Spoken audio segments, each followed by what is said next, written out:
안녕하세요. 벌써 10월의 끝자락을 달려가고 있네요. 곧 있으면 애들한테는 즐거울 할로윈도 다가오고 크리스마스도 다가오는데 저는 하나도 즐겁지가 않습니다. 어른이라서 연휴에 무뎌져서 그런 것도 있겠지만 연휴만 되면 나가야 하는 돈들이 생기다 보니 언제부턴가 거리낌이 생기기 시작했죠. 가난한 시댁을 둔 분들이라면 돈 나갈 일들만 투성인 저의 마음을 누구보다 잘 알아주실 거라 생각해요. 저희 남편, 그러니까 저랑 4년이 넘도록 살고 있는 이 남자는 이 남 일려준 장남입니다. 부지런하고 책임감이 강한 것이 몸에 배어있는 사람이라서 배우자 그리고 내 아이의 아빠로는 참 손색이 없는 사람이에요. 그건 누구보다 제가 장담합니다. 하지만 한편으로는 늘 남편 보기가 미안하고 딱했어요. 남편을 볼 때면 시부모님, 특히 시어머니가 자동으로 떠오르곤 했거든요. 어릴 적부터 얼마나 장남의 책임을 지게 했으면 남편의 얼굴에서 웃음기가 잘 안 보이는가 싶기도 하고, 얼마나 장남 노릇만 하고 살게 했으면 여전히 시부모님의 노후를 책임져야 한다는 생각에 미치도록 일만 하는가 싶었답니다. 억척스러울 정도로 일을 하고 사는 남편이 고마우면서도 안쓰러울 수밖에 없었던 거죠. 시부모님께서는 정말 없이 산 집안의 표본이라고 해도 믿을 정도로 모아놓은 돈도 없고 뭣도 없으셨어요. 가진 것으로 사람을 판단하지 않지만 가진 것으로도 사람을 판단할 수 있겠다는 생각을 처음으로 품게 해준 분들이 바로 제 시부모님이셨습니다. 너무 당연한 것이겠지만 저희 부부는 결혼을 하면서 시부모님께 단 한 푼의 경제적인 도움도 받지 않았어요. 지금 제 나이가 39이고 남편이 42이에요. 남편이 4년 전이었던 38에 늦게 결혼을 했던 이유도 다 시부모님의 여력 없는 경제력 때문이었답니다. 연애하던 시절에도 남편이 시부모님 생신 그리고 명절이 되어서 때에 맞춰 용돈을 보내드리는 걸 수없이 바라봤는데요. 특별한 날이 아니더라도 병원 갈 일이나 조그만 돈이 나갈 일이 찾아오면 꼭 제 남편을 찾더라고요. 장남이라는 이유만으로 남편에게만 경제적 도움을 쭉 요청하셨던 겁니다. 그러니 도련님이나 아가씨는 옆에서 큰오빠를 도와줄 법도 한데 그저 모르는 척 지갑을 닫은 채 소식이 깜깜 무소식이 되었어요. 그러는 와중에 시부모님은 역시 장남이라며 더더욱 제 남편을 찾기 시작하셨고, 그러니 남편은 더더욱 부모님을 책임지는 게 자신뿐이라 생각에 시부모님을 감싸고 돌았죠. 물론 남편도 이런 자신의 처지를 좋아라 한 적은 한 번도 없었답니다. 오히려 용돈을 보내면서도 제 앞에서는 쉬지도 않고 한숨을 쉬었어요. 이렇게 사는 게 맞는 건지, 이렇게 더 살다간 그 끝이 어떨지 하나도 알 수 없어서 무섭다고 말이죠. 아직 나이를 먹어봤자 40대 초반인데 그런 남편이 평생을 돈 걱정에 부모님 뒷바라지 걱정만 하며 사는 게 참 딱했습니다. 연민을 가지고 결혼을 한 건 아니었지만 제가 남편의 옆에서 힘이 되어주고 싶었던 마음이 컸어요. 결혼을 하게 된다면 내가 할 수 있는 선에서 남편의 스트레스를 조금은 덜어주고도 싶었고요. 그래서 저는 결혼을 하고서도 쭉 직장을 그만두지 않을 생각으로 열심히 다녔고, 남편을 대신해 생활비를 더 철저하게 관리해가면서 어떻게든 모아지는 돈이 더 많아지도록 만들려 노력했어요. 그리고 그중 하나, 제가 결혼을 하고 나서 한 일 중 가장 큰일이었던 시부모님과의 협상도 결혼 초에 끝냈죠. 남편은 시부모님이 가만히 있지 않을 테니 조심하라며 저를 말리기만 했으나 전 꼭 해결하자 했습니다. 남편한테 맡겨놨다는 듯이 매번 용돈을 타가고 그 돈 모자라 또 돈을 요구하는 그 행동들을 고쳐보고자 한 거죠. 이제 막 결혼을 해서 새가족으로 들어온 제가 주제넘게 돈을 가지고 시부모님이랑 단판을 짓는 것 같아 보이는 게 두려웠어요. 하지만 제가 해야만 하는 일이라고 생각했습니다. 이제 남편은 저랑 가정을 꾸렸고 저희는 곧 아이를 낳아 키울 계획도 있었으니까요. 독립된 가정이 되었으니 그에 합당하게 시부모님의 태도도 바뀌어야 한다고 생각을 한 거였답니다. 그리고 협상은 꽤나 성공적이었어요. 물론 그에 뒤따르는 시어머니의 눈초리를 몇 년 동안 당하고 있긴 하지만 가정을 꾸리고 사는데 드는 돈도 많으니 앞으로는 매달 정해진 금액 외엔 드리지 않겠다고 한 거죠. 다달이 20만 원씩 말입니다. 설날이나 명절에 따로 나가는 돈 한 푼 없이 말이죠. 누군가에겐 정말 쥐꼬리만큼 적은 돈일 수도 있겠지만 저희 부부한테 다달이 20만 원은 큰 돈이었어요. 저도 일을 하고 남편도 일을 하지만 그 돈을 모았다가 아이한테 외식을 한 번 더 시켜줄 수도 있는 거고 제대로 된 근사한 옷 몇 벌을 사다 줄 수도 있는 돈이었습니다. 지금부터 그 돈을 모아도 나중에 아이 대학 등록금을 쓰는 데에 보탤 수 있는 돈이었는데 저희 부부는 그 돈을 시부모님께 용돈으로 드리길 택한 것이었습니다. 워낙 없이 사는 거 누구보다 잘 알았으니까요. 그렇다 보니 저도 마지막 배려라고 꺼낸 말이었고 시부모님도 처음엔 불편하고 싫어해하더니 아예 안 받는 것보다 낫다 싶었는지 그러라고 수긍을 해주셨어요. 그렇게 저희 부부는 신혼초에 시부모님과 결단을 내려 다달이 20만 원씩 보내드리고 있었고 저는 그 후 딸아이를 낳았습니다. 딸아이를 낳고 보니 들어가는 돈이 더 많아지니까 시부모님께 드리는 용돈이 전보다 훨 아까웠어요. 왜 나는 부유한 시댁을 못 가져 여태 내 부모도 아닌 시부모님의 용돈을 보내드리고 있나 싶은 신세한탄도 해봤고요. 하지만 별 수 있나요? 남편이 끝까지 장남 노릇은 해야 한다고 말을 하고 도련님이랑 아가씨는 소식 한 번 없으니 인간적인 도리라도 지키며 시부모님은 챙길 수밖에요. 전 딱 이런 심정으로 더 이상의 애정이나 존경 따위도 가지지 못한 채 시부모님을 대했습니다. 하지만 시어머니의 요구는 한 번씩 잊을만 하면 터져나왔어요. 받는 용돈으로 만족을 못하셨던 거죠. 아들한테 돈 한 푼 보내주신 적도 없고 그렇다고 다른 집들처럼 김치 한 포기조차 보내주신 적이 없는 어머님이셨는데요. 자신은 아무것도 해주질 않으면서 자식들한테 뭔가를 자꾸만 바라더라고요. 아직도 용돈을 20만 원의 합의를 본 것에 대해서 모든 게 제 탓이라며 며느리 보기를 돌같이 보는 어머님이셨어요. 말도 잘 안 나누려 하시고 허구한 날 아들이 마음고생이 많겠다 라고 하면서 가스라이팅 비슷한 걸 하려 하며 제 앞에서 말을 꺼내셨죠. 저 때문에 남편이 눈치 보느라 힘들겠다는 걸 그렇게 비꼬아서 말씀하셨던 겁니다. 왜 저러나 싶고 또 왜 저렇게까지 눈치가 없나 싶어 속에서 천불이 났어요. 여태 아들한테서 받는 그 용돈이 모자라다고 생각을 하는 건가 싶어 염치 없는 부모 같아 보이기도 했죠. 내가 자식을 낳아놓고 보니 나는 저러지 못할 것 같다는 생각에 시부모님의 마음가짐이 더욱 불손하게 여겨지기도 했고요. 하지만 이런 제 마음을 아는지 모르는지 시어머니는 가끔 저 몰래 남편에게 연락을 해서 어떻게든 용돈을 한 푼이라도 더 받아가려 하셨답니다.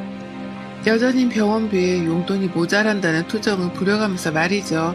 그러면 남편은 생활비 관리를 하는 저한테 돈을 더 달라고 이씨죽고를 할 수밖에 없었고 그래서 전 시어머니가 남편에게 하는 모든 말들을 전해 듣고 있었죠. 처음엔 무시도 했지만 결국 아껴 써달라며 돈을 더 보내드린 적도 있긴 했습니다. 손녀딸도 태어났는데 그 와중에 돈을 달라는 소리를 더 하실까 싶기도 했죠. 하지만 시어머니는 늘 저의 예상을 빗나갔고 여전히 아들에게서 돈을 받으며 살겠다는 그 표독스러운 표정을 지우지 않으셨답니다. 갈수록 저하고는 더욱 싸늘해지는 것도 같았고 저 또한 이런 관계가 불편하긴 마찬가지였으나 별 수 없었어요.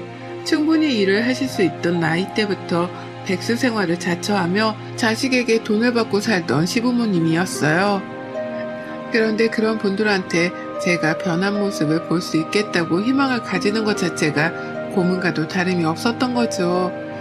그러니 기대는커녕 그저 거리를 두면서 사는 방법을 택했답니다. 그러는 사이 저는 누구보다 좋은 부모가 되어야겠다는 다짐을 수도 없이 하게 되었어요. 내 남편이 없이 사는 시부모님 때문에 평생을 돈 걱정에 뒷바라지 걱정을 하며 사는 게 참 딱해 보였거든요. 여전히 식당이라도 나가며 푼 또는 용돈으로 벌어다 사는 저희 부모님하고는 참 비교가 되기도 했고요. 부모가 얼마나 독립된 채로 사는지 아닌지에 대해 자식의 노년이 달라질 수도 있겠다는 걸 뼈저리게 배웠답니다. 다른 사람도 아닌 내 남편과 내 시부모님을 보면서 말이죠. 그래서 돈 쓰는 게 더 힘들어졌어요. 한 푼이라도 더 모아서 내 자식한테 물려주고 싶다는 욕구가 강하게 들었거든요. 생각 없이 써볼 법한 돈, 이를테면 길거리에서 사먹는 분식값도 모아서 내 아이한테 주자 싶었습니다. 시부모님 노년을 챙기며 살다가는 평생 전세살이를 벗어나지도 못할 것 같은데 나중을 대비해서라도 내 아이한테 쓸 수 있는 종잣돈을 꼭 만들어 놓자 싶었던 거죠. 그래서 저는 아이 앞으로 적금을 넣었어요. 많이는 넣지 못하지만 다달이 80만 원씩 적금을 넣었습니다. 갑작스러운 코로나 때문에 더욱 나중에 걱정이 되었던 나머지 적금 하나만큼은 꼬박꼬박 넣었어요. 다 내 아이 잘 되라는 마음으로요. 그 돈으로 아이가 대학 등록금에 보태 쓰던 세계 여행을 하는 데 보태 쓰던 상관없었습니다. 내 아이가 부모한테서 받은 돈으로 하고 싶은 걸 뭐든 해가면서 지내길 바랬던 것 같아요. 그 마음으로 군것질 하나 배달 음식 한 번을 더 아끼고 참아가면서 적금을 꼬박꼬박 넣었습니다. 그리고 얼마 전 그 적금이 만기가 되었어요.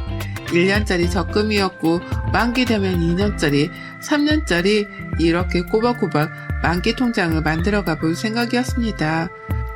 통장에 따라 아이가 쓰고 싶어하는 용도에 따라 다르게 쓰게 하려는 의도도 있었고 만기가 되어있는 통장이 많으면 많을수록 배가 부른 기분이 들 것 같아서 저 좋으라고 해봤어요.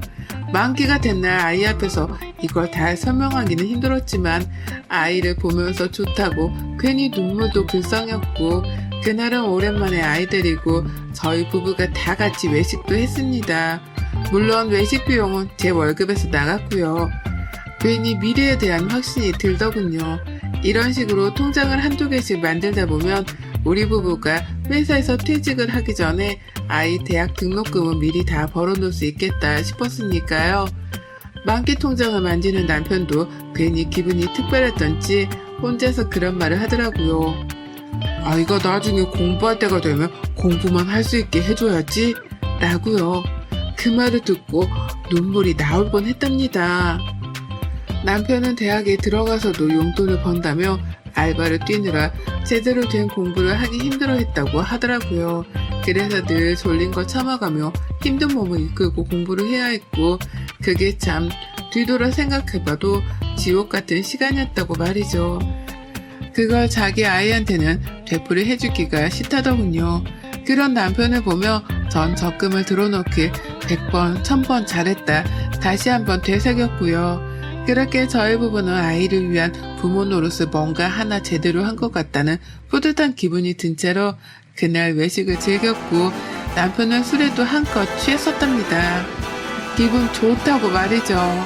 그렇게 집에 와서는 한동안 오래간만에 살맛이 난다는 생각을 가지며 살았습니다. 자식이 생기니 삶에 의욕이 생긴다는 게 이런 기분인가 싶었죠. 근데요, 시어머니의 전화 한 통을 받던 그 순간부터 저는 다시 살맛을 잃었고 흥미도 잃었죠. 어머님이 아이를 데리고 집으로 와보라는 거예요. 남편을 빼놓고 말이죠. 느낌이 쎄했어요. 제가 알던 시어머니라면 남편을 빼놓고 시댁에 오라고 할 적에는 분명 특별한 이유가 있었습니다. 대표적으로 돈을 더 달라는 말 같은 걸 하기 위해서 말이죠. 그런데 하필 아이 적금을 만기시키고 기분이 좋아 죽겠는 이맘때에 시어머니가 몰래 저를 부르니 참 껄끄러웠어요. 이걸 가야 하나 말아야 하나 한참 고민을 하는데 시어머니는 고민할 필요도 없다 싶으신지 전화에 불이 날 만큼이나 계속해서 절 찾으셨습니다. 저희 애를 꼭 같이 데리고 오란 말을 반복하시면서 말이죠. 그래서 전 아이를 데리고 시댁을 찾았어요. 물론 가기 직전에 남편한테는 미리 카톡도 해놨죠. 어머님이 당신 빼놓고 아이랑 둘만 오라고 하시는 게 이상하지만 일단 가본다면서 말이죠. 남편은 일이 바쁜지 퇴근 시간을 넘기고도 답이 없었지만 저는 일단 더 늦지 않기 위해 아이를 데리고 시댁을 찾았어요. 입구에서부터 조그마한 문이 보이는 게 숨이 답답할 지경이었으나 내 아이라도 보고 싶은 마음에 불렀을 수도 있겠다는 생각에 약간의 희망을 품고 찾았습니다. 그리고 살짝 품었던 희망이 순식간에 터져버린 풍선처럼 날아가 버리는 심정을 경험했죠. 집에 들어가자마자 시아버지는 방 안으로 들어가 버리셨고 시어머니만 혼자 억지로 아이를 불러 안으면서 저희를 맞이하셨어요. 누가 봐도 억지로 아이를 환대해주는 게 표정에서 다 드러났는지라 저도 불편하고 기분이 나쁘다는 표정을 숨기지 못했습니다. 많이 억지스럽다는 표정으로 어머니께 웃음을 보이며 거실 바닥에 앉았어요. 참고로 시댁에는 소파도 공간조차 없어 다 같이 모일 때에는 거실에 다닥다닥 붙어 앉곤 했습니다. 이번에도 마찬가지였고요. 앉으니 시어머니는 왔냐며 물 한 잔을 내어놓더라고요. 그걸 마시지 않고 그냥 멀뚱히 어머님을 바라보다 물었습니다.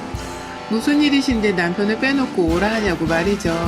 용돈 때문에 또 그러는 거냐면서 미리 용돈에 관해서는 더 금액을 늘려줄 생각이 없다는 걸 못 받겠다는 듯이 질문을 던졌더니만 어머님은 그것 때문은 아니고 라면서 수사리를 치셨습니다.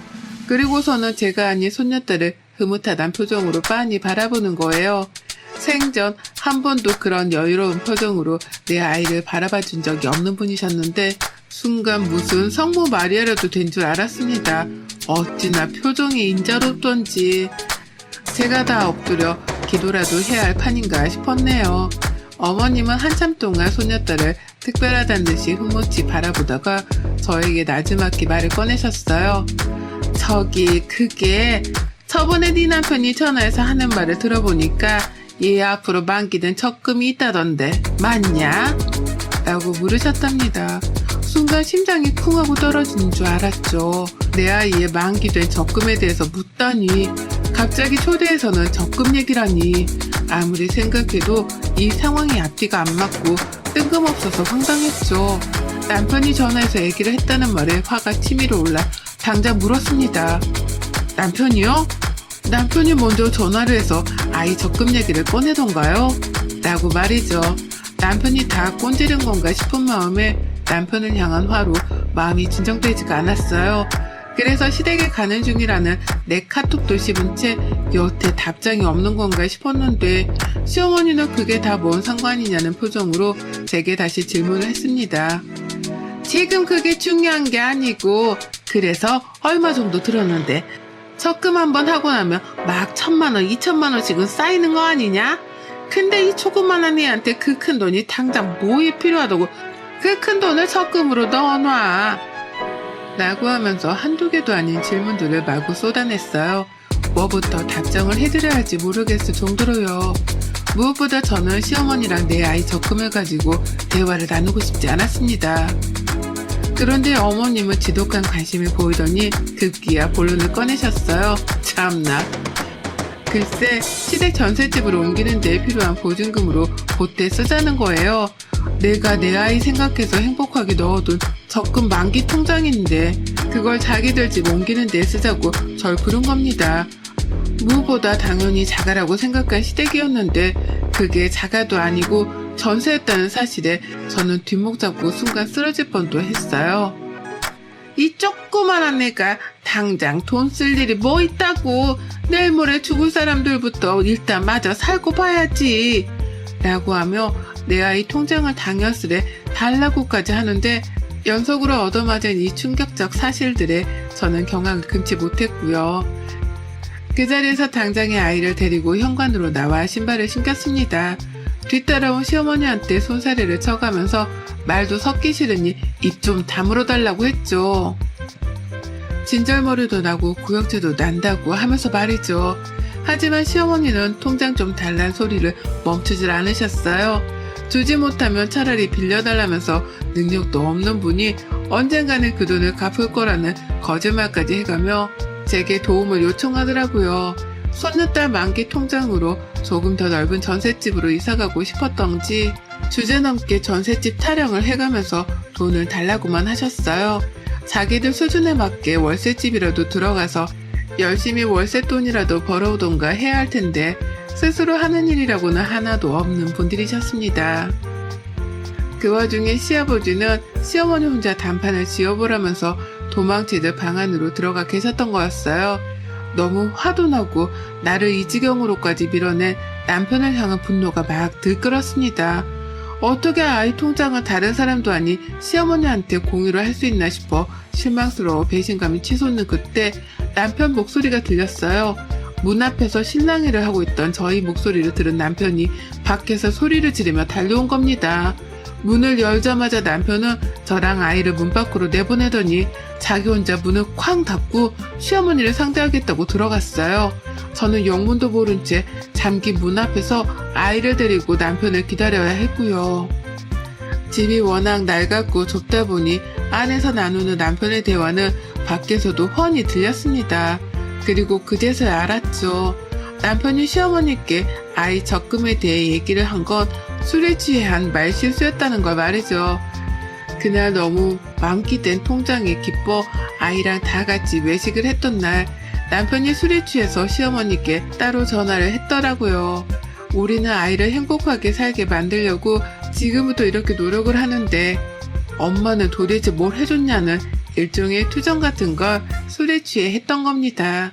시어머니랑 시아버지께 말이죠. 하지만 시어머니는 아들이 술에 취해 그런 말까지 하는데도 미안해하기는커녕 손녀딸한테 적금 만기 통장이 생겼다는 사실에 눈독을 들여 기어코 저를 집으로 불러들인 거였어요. 그 통장을 자기한테 달라는 말을 꺼내기 위해서 남편은 쏙 빼놓은 채로 저랑 아이만 불러들이셨던 겁니다. 평생 적금 통장이라는 걸 만들어 본 적도 없고 구경해 본 적도 없는 분들이어서 통장의 주인인 아이를 데려와야지만 통장을 볼 수 있는 줄 알고는 아이까지 불러내신 것이었고요. 무식이 철철 넘치는 시어머니한테 무슨 좋은 말을 듣겠다고 여기까지 찾아온 건가 싶어 스스로한테 후회가 물밀듯 밀려왔어요. 그와는 별개로 남편도 이 상황이 어이가 없던지 집안에 들어가 소리를 지르고 물건을 던져가며 난리를 피우더라고요. 끝까지 장남 역할을 하며 시부모님 뒷바라지를 해주던 남편인데 그렇게 시부모님께 난동을 피우며 화를 내는 건 처음 봤답니다. 어찌나 소리를 지르던지 바로 옆에서 남편이 말을 하는 것만큼이나 바깥으로까지 소리가 크게 새어나왔어요. 우당탕탕 소리는 예사도 아니었고 방에 들어가 있던 시아버지까지 나와서 남편을 말렸지만 남편은 듣질 않고 난동을 피웠답니다. 부모로서 해준 게 뭐가 있다고 손녀딸 앞으로 들어간 만기 통장까지 뺏으라 하냐면서 아주 난리를 피우더니 그 끝에 선전포고를 했답니다. 남편이 글쎄 자기 입으로 더는 시부모님께 용돈을 드리지 않겠다고 선전포고를 한 거예요. 그 말이 튀어나오자마자 시아버지에 이어서 시어머니까지 아이고 하더라 라며 대성통곡 비슷한 곡소리가 흘러나왔고 남편은 그런 애처로운 시부모님을 뒤로한 채 집 밖으로 튀어나왔어요. 다신 연락도 하지 말라면서 절연을 하잔 선고도 날렸고요. 남편의 손에 잡힌 채로 시댁을 빠져나오는데 뭔가 알 수 없는 희열이 느껴지더라고요. 제가 변태는 아니지만 이런 말에 소름 끼치도록 신이 났습니다. 시부모님께 더 이상 용돈을 드리지 말자니 다신 보지도 말자니 이 말을 남편이 꼭 지켜주길 바라는 마음으로 남편을 뚫어져라 쳐다봤는데 남편이 이런 제 마음을 이해한 건지 저를 보며 말하더라고요. 나 다신 우리 부모님 뒷바라지 안 해. 혼자 안 해. 급하면 동생들을 찾거나 걔들이 알아서 하겠지 뭐. 나 혼자 자식이야? 왜 나 혼자 평생을 이렇게 밑빠진 독에 물 붓는 것 마냥 갖다 바치고 살아야 해? 그러다 이젠 하다 내 딸 만기된 적금 통장까지 넘봐? 적당히 해야 말이지. 라고 말입니다. 저는 오로지 시부모님처럼 살지 않기 위해 그리고 내 아이를 위해서만 들었던 적금이었는데요. 이 적금 하나가 만기가 됨으로써 시부모님께는 더 이상 용돈을 드리지 않고 연락도 하지 않아도 될 건덕지가 만들어지게 되었답니다. 남편 몰래 저랑 제 아이를 집으로 불렀다는 사실에 여전히 격분한 남편은 그날 후로 시부모님 연락처까지 죄다 핸드폰에서 지워버렸고요. 남편의 행동이 덩달아 저까지도 시부모님을 미련 없이 차단을 누르고 연을 끊기로 했네요. 하긴 내 아이의 적금까지도 탐을 내는 사람인데 뭔들 더 요구를 하지 않을까 싶어 겁이 나기도 하던 중이었습니다. 그런데 남편의 결단력 있는 행동 덕분에 그런 사람들하고는 거리를 두고 살 수 있게 되었고 전 이 기회를 발판 삼아 더 이상 시부모님께는 금전적 도움을 드리지 않기로 했어요. 앞으로 짧게는 몇 년 안 될 수도 있지만 길게는 수십 년도 더 뒷바라지를 해드리고 살아야 할 게 뻔한데 여기서 그만두는 게 옳다 판단한 거죠. 남편도 저랑 같은 마음인 것 같고요. 낳아준 은혜는 있지만 키워주며 받지 못한 은혜에 이쯤에서 정리하는 게 맞다 싶습니다. 손녀딸 통장에도 손을 대고 싶어 하는 줄은 몰랐기에 실망감이 비록 크게 다가왔는데요. 이제부터 용돈을 안 주게 되었으니 그걸로 복수 혹은 필요로 하는 가르침을 드렸다고 생각해요. 그걸 증명하듯이 시부모님도 번갈아가며 저희 집을 찾아와 제 마음을 돌리려고 하는데 전혀요. 전 절대 무슨 일이 있어도 시부모님께 마음을 돌려 잘해드릴 생각이 없답니다. 더욱 굳게 결계를 찌고 벽을 세워 시부모님이 우리 부부 혹은 내 아이한테 그 어떤 것도 가져가지 못하도록 경계만 하고 살 거예요. 여러분의 생각은 댓글로 남겨주세요. 오늘도 시청해주셔서 정말 감사합니다.